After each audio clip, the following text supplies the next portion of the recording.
السلام علیکم ورحمۃ اللہ وبرکاتہ۔ بسم اللہ الرحمن الرحیم۔ وحشت انتہا کو پہنچ چکی تھی۔ آج صرف ماحول صحیح نہیں، خود سے بھی خوف آ رہا تھا، اور خوف سے میری روح کانپ رہی تھی۔ امی سے سالن میں نمک تیز ہو گیا تھا۔ دادی ابو کا انتظار کر رہی تھی۔ گھر میں آج تماشا ہونے والا تھا، اور اس روز روز کے تماشے نے مجھے بہت خوف زدہ کر دیا تھا۔ امی کی کوشش تھی کہ میں ابو کی آنے سے پہلے سو جاؤں، لیکن مجھے نیند کہاں آنی تھی کہ ماں رو رہی تھی۔ اس وقت میں اتنی چھوٹی تھی کہ ان کا دکھ بھی نہیں بانٹ سکتی تھی۔ 6 برس کی بچی بھلا کیا کر سکتی ہے؟ ابو کے آتے ہی دادی نے حسب معمول امی کی برائیاں شروع کر دی۔ میری ماں صبر سے سنتی رہی۔ یہ آج کا نہیں، روز کا معمول تھا۔ وہ بہو کی چغلیاں کرتی تو امی کو مار پڑتی۔ یہ سب دیکھ کر میں بہت ڈرپوک ہو گئی تھی۔ کسی کے سامنے بات چیت تو دور کی بات، سامنا کرنے سے بھی کتراتی۔ حالانکہ بہو پڑھی لکھی تھی، مگر دادی کو ان کا تعلیم یافتہ ہونا ہی کھلتا تھا۔ والد ان کے سب سے بڑے بیٹے تھے، سو دادی ہمارے ساتھ رہتی تھی۔ انہوں نے پاس رہ کر بہو کو بیٹے سے دور کر دیا تھا۔ گھر میں آتے ہی کسی نہ کسی بات پر بہانہ کر کے بیوی سے جھگڑتے۔ میں نے اسکول جانا شروع کیا تو انہوں نے امی کو پیسے دینے بند کر دیے۔ ایک دن مجھے کتاب لینی تھی۔ شام کو والد آئے۔ امی نے کہا کہ ابیرہ کی کتاب لینی ہے، کچھ پیسے چاہیے۔ وہ بولے نکل جاؤ میرے گھر سے، تم خود بگڑی ہوئی ہو، میری بیٹی کو بھی خراب کر دو گی۔ پہلی بار میری ماں نے زبان کھولی، کہا صاحب جی جو چاہے ہو، میری بیٹی پڑھے گی۔ بس اتنا کہنا تھا کہ انہوں نے بیوی کے منہ پر تھپڑ رسید کر دیا۔ میں ڈری سہمی یہ دیکھ رہی تھی۔ اسی پر بس نہیں کیا، میرے باپ نے امی کو بالوں سے پکڑ لیا اور گھسیٹ کر گھر سے باہر نکال دیا۔ میں خوف کی وجہ سے جہاں بیٹھی تھی پتھر کی مورت کی طرح جم کر رہ گئی۔ چند لمحوں بعد ایک جھٹکا سا لگا کہ جیسے ہوش آ گیا ہو۔ تبھی دوڑ کر والد کے قدموں کو پکڑ کر کہا ابو امی کو نہ نکالے، میں کل سے اسکول نہیں جاؤں گی، وعدہ کرتی ہوں۔ ایک تھپڑ انہوں نے زور سے مجھے بھی مار دیا۔ پھر ہوش نہ رہا، کہاں گری، کیا ہوا؟ ہوش آیا تو ہسپتال میں تھی، اور امی میرے ساتھ تھی۔ والد شام کو آ کر ہمیں گھر لے گئے، کیونکہ دادی بیمار تھی۔ وہ دیر سے گھر آتے تھے تو ان کی والدہ اکیلی رہ جاتی تھی۔ ایک رات اچانک میری آنکھ کھلی، امی کرا رہی تھی۔ میں نے کمرے کا پردہ ہٹا کر دیکھا۔ والد میری ماں کو موم بتی سے اذیت دے رہے تھے، کہہ رہے تھے کہ دیکھتا ہوں اب کیسے ابیرہ اسکول جاتی ہے۔ میں خوف سے کانپ گئی۔ اس کے بعد ساری رات نیند نہ آئی۔ صبح امی نے نانی کو فون کیا کہ ابیرہ کو لے جائیں، وہ اسکول میں پڑھے گی، اور یہاں اسکول جانے کا مسئلہ ہے۔ نانی کا گھر دوسرے شہر میں تھا۔ ماموں مجھے آ کر لے گئے۔ میں اچھی طرح جانتی ہوں کہ اس کے بعد ابو نے امی کے ساتھ کیا سلوک کیا ہوگا۔ بہرحال میں نے اسکول جانا شروع کر دیا۔ دوسری کلاس میں تھی جب ایک رات دروازے پر دستک ہوئی۔ ماموں نے دروازہ کھولا تو امی ننگے پاؤں کھڑی تھی۔ بھائی سے مل کر خوب روئی۔ میں خوش تھی کہ امی آ گئی ہیں، ہمارے پاس رہیں گی۔ ماموں نے انہیں اسکول میں ملازمت دلوا دی۔ ایک سال بمشکل گزرا ہوگا کہ دادی کی وفات ہو گئی۔ ان کی وفات کے بعد ابو آ گئے اور معافیاں مانگنے لگے۔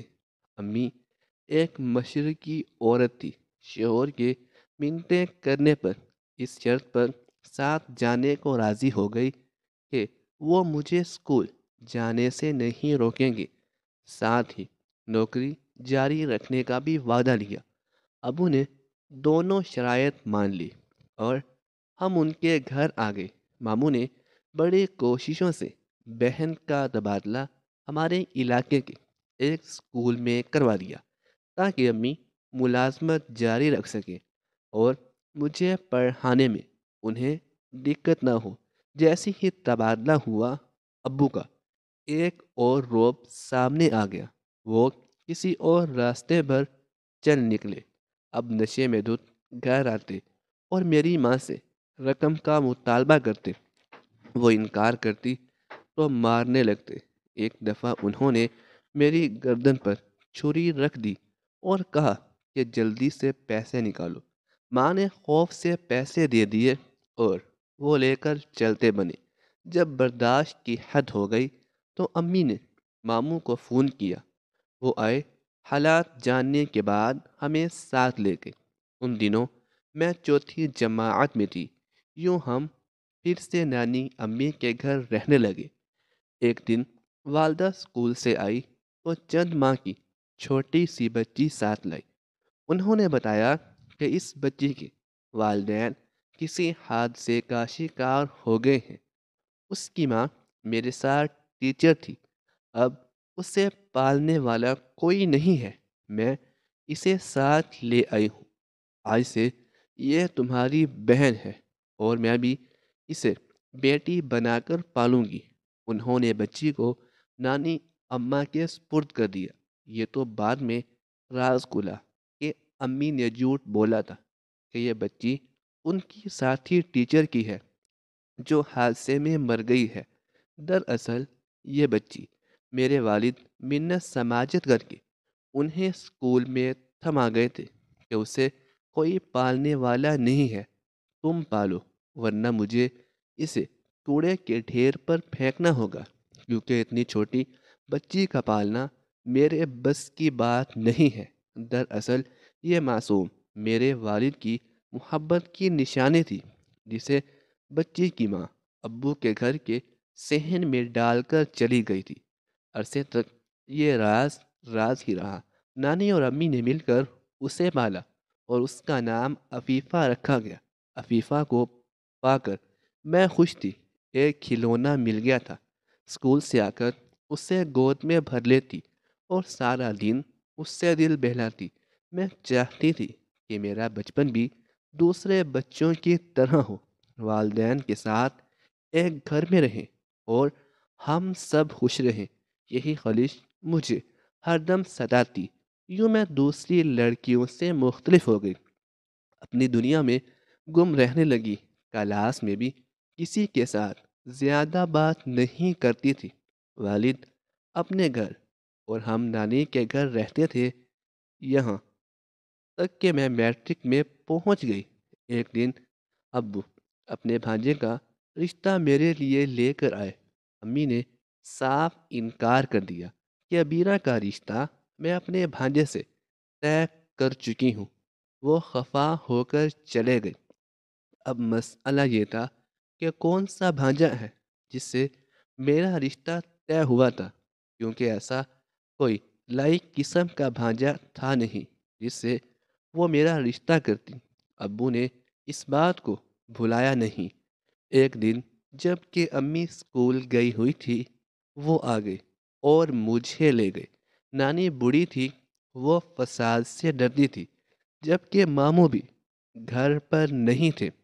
ماموں آئے تو والدہ نے دہائی دی۔ تب وہ ابو کے گھر گئے اور سمجھا بجھا کر مجھے دوبارہ لے آئے، کیونکہ باپ کے گھر اکیلی نہیں رہ سکتی تھی، وہاں مجھے نیند ہی نہیں آتی تھی۔ کچھ دن گزرے تھے کہ بڑی خالہ کا بیٹا ارحم نانی سے ملنے آیا۔ خالہ اور ان کے شوہر وفات پا چکے تھے۔ بچپن سے ہی ارحم ددھیال میں رہ رہا تھا۔ نہ جانے اس روز وہ کیسے ملنے آ گیا۔ میں نے اسے پہلی بار دیکھا تھا۔ نانی اماں اس سے مل کر اور مرحومہ بیٹی کو یاد کر کے بہت روئی۔ وہ خاموش تب تک جیسے بہت کچھ ہار چکا ہوں۔ مجھے اس میں کشش محسوس ہوئی۔ نانی اماں نے اس سے کہا، بیٹا ابیرہ سے نکاح کر لو، تم ننہال سے عرصے سے بچھڑے ہوئے ہو، اس طرح پھر مل جاؤ گے۔ ارحم نے پہلے تو انکار کی، مگر نانی کے اصرار پر ان کا مان رکھ لیا۔ نانی نے ارحم کے والد کے رشتہ داروں کو فون کیا، وہ ماموں کے گھر آ گئے۔ یوں اچانک میرا نکاح امی کے اس بھانجے سے ہو گیا۔ میں جانتی تھی کہ مجھے زبردستی والدہ کے اس گمشدہ بھانجے سے باندھا گیا ہے۔ لگتا تھا نکاح کے بعد ارحم نہیں آئے گا، مگر وہ آ گیا۔ میری ددیال میں شور مچ گیا تھا۔ والد اور چچاؤں نے بہت ہنگامہ کیا کہ ہم رخصتی نہ ہونے دیں گے، مگر ماموں نے مل کر ان کے ارادوں کو ناکام بنا دیا اور میری رخصتی ہو گئی۔ نانی نے میری زندگی میں اچھے دن لانے کے لیے یہ فیصلہ کیا تھا، مگر ان کی سوچ پوری نہ ہو سکی۔ ان کا یہ نواسا بن ماں باپ کے پھوپھیوں کے سروں پر پلا تو عجیب سا ہو گیا تھا۔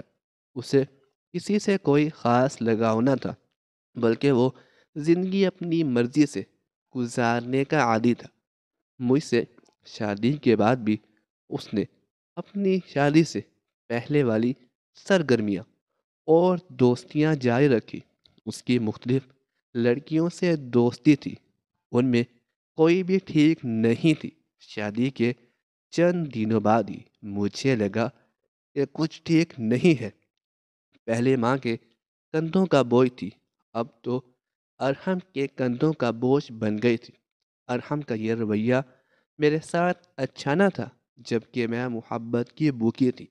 وہ مجھے نظر انداز کرتا اور بے توجہی سے ساتھ رہتا تھا، گویا مجھے محبت کے لیے مزید ترسنا تھا، جبکہ مجھے عادی ہو جانا چاہیے تھا کہ محبتوں پر میرا کوئی حق نہیں۔ مگر کیا کرتی، لڑکی تھی، خواب دیکھے بنا نہیں جی سکتی تھی۔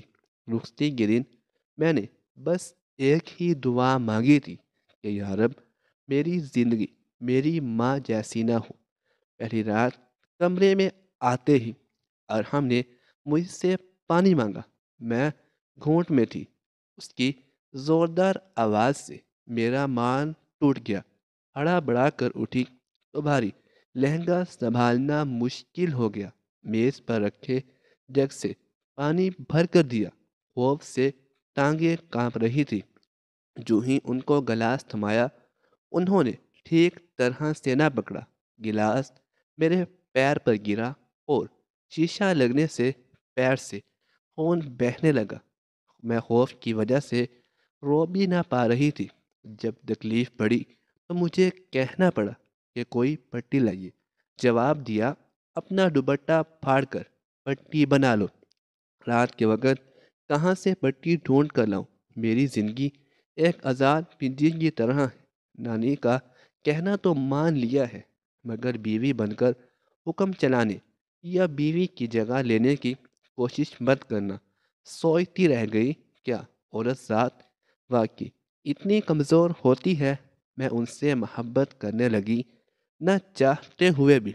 ارحم کو مجھے اپنے پاس رکھنا پڑا۔ اب زندگی گزر نہیں رہی تھی، بلکہ کچھوے کی چال چل رہی تھی۔ وقت تھا کہ رستہ رہتا۔ ایک دن ارحم ایک چھوٹی سی بچی کو لے آئے۔ اسے کہا، سبینہ یہ تمہاری ماں ہے۔ انتہائی سردی میں مجھے پسینہ آ گیا۔ کیا یہ میری بیٹی ہے؟ ہاں یہ ہماری بیٹی ہے، انہوں نے زور دے کر کہا۔ پاپا پانی چاہیے، بچی نے کہا۔ ماما دیں گی آپ کو پانی۔ اس بچی نے میرے ہاتھ پکڑ لیا۔ وہ معصوم تھی، اسے کیا کہتی کہ تم کون ہو، کہاں سے آئی ہو، اور تمہاری ماں کون ہے؟ میں نے اسے جان سے بڑھ کر عزیز رکھا۔ وہ ارحم سے زیادہ مجھ سے مانوس ہو گئی۔ ان دنوں امی کے پاس رہنے آئی تھی۔ ابو ملنے آئے، سبینہ کو دیکھ کر پوچھا، یہ بچی کون ہے؟ امی اٹھ کر ابو کے کمرے میں چلی گئی۔ وہ جھگڑنے لگے، تمہاری ماں نے میری بیٹی کی قسمت پھوڑ دی ہے۔ ارحم اگر پہلے سے شادی شدہ تھا تو ابیرہ کا رشتہ اس سے کرنے کی کیا ضرورت تھی؟ اسی سبب روکا تھا میں نے، تم نہ مانی۔ اب پتہ چلا اس دھوکے باز کے کرتوتوں کا۔ انور، تماشا نہ کر، یہ دنیا مکافات عمل ہے۔ والدہ نے جواب دیا تو وہ چلانے لگے۔ تب امی نے کہا، میں اگر تمہاری بیٹی عفیفہ کو پا سکتی ہوں جو تمہاری غلطی کا ثمر ہے، جس کی ماں کا مجھے علم نہیں ہے، پھر بھی اسے بیٹی سمجھ کر پالا ہے اور ماں کا پیار دیا ہے، تو پھر ابیرہ اپنے شوہر کی کسی غلطی کا کیوں پردہ نہیں رکھ سکتی؟ جیسے تم نے کیا ویسے ہی تمہارے داماد نے کیا۔ اب کچھ اللہ کا خوف کرو، فساد کر کے اپنی بیٹی کا گھر خراب مت کرو۔ اور ہم جیسا بھی ہے، تمہاری بیٹی کا گھر تو بس رہا ہے، جھگڑا کرو گے تو وہ اپنی بچی لے کر چلا جائے گا اور ہماری بیٹی روتی رہ جائے گی۔ اس روز راز کھلا کہ عفیفہ ابو کی بیٹی ہے، جبکہ امی نے سب یہی کہا تھا کہ ان کی کولیگ کی یتیم بچی ہے جس کے والدین حادثے میں چل بسے ہیں۔ اتنا بڑا جھوٹ بولنا پڑا امی کو اپنے شوہر کے برے اعمال پر پردہ ڈالنے کی خاطر۔ امی کے رونے کی آواز آ رہی تھی اور میں سوچ رہی تھی کہ مکافات عمل کی زد میں ہمیشہ ہم عورتیں ہی کیوں آتی ہیں؟ ہمارے میرے باپ نے ماں سے دھوکہ کیا اور میرے شوہر نے مجھ سے۔ بے شک مکافات عمل اٹل ہے، مگر یہ ضروری نہیں کہ ہم ساری زندگی کسی دھوکے کا بوجھ اپنے دل پر لیے رہیں۔ سکون چاہیے تو معاف کرنا سیکھیں، کیونکہ ہر شخص اپنے کیے کی سزا بھگتا ہے، اور جو نیکی کرے اس کے ضمیر پر کوئی بوجھ نہیں ہوتا۔ ناظرین، اگر آپ کو ہماری ویڈیو اچھی لگی ہے تو کمنٹ سیکشن میں اپنی قیمتی رائے کا اظہار ضرور کریں۔ تب تک کے لیے اللہ حافظ۔